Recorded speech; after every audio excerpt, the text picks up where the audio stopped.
आगे हमारा छोड़िए के तुझे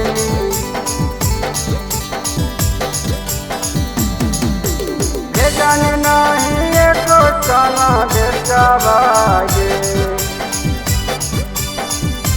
माँ शीतला रिकॉर्डिंग स्टूडियो बिहार शरीफ।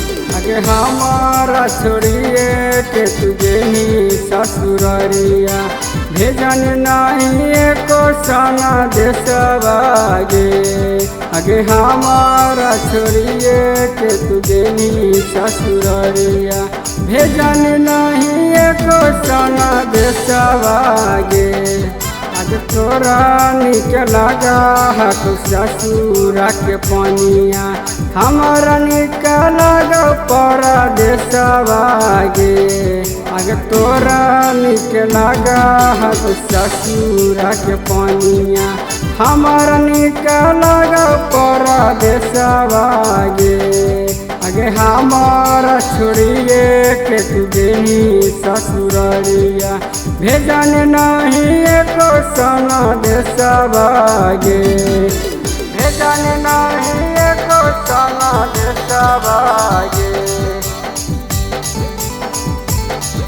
आगे हमारा आगे के करस कहती के करस कहती दिलावा में छुपल सब बतियागे। आगे के करस कहती के करस कहती दिलावा में छुपल सब बतियागे।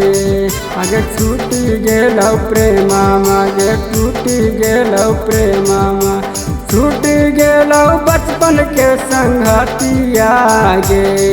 आगे हमारा छोड़िए के तुझे ही ससुररिया भेजन नहीं एको सना देशवागे।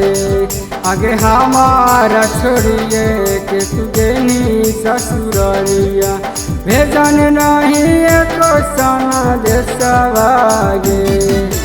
भेजन नहीं एको सना देशवागे। आगे हमारा छोड़िए के तुझे ही ससुररिया भेजन नहीं एको सना देशवागे। आगे कवन कसूर कैलियौ कवन गलतिया रूठ गेलौ हमार किस्मतिया गे। आगे कवन कसूर कैलियौ कवन गलतिया रूठ गेलौ हमार किस्मतिया गे। आगे सोहिता के जिंदगी में सोहिता के जिंदगी लागी गेलौ कैसन दगिया गे। आगे हमारा छोड़िए के तुझे ही ससुररिया भेजन नहीं एको सना देशवागे। आगे तोरा निक लगा हक ससुरा के पनिया हमारा निक लगा परदेशवागे।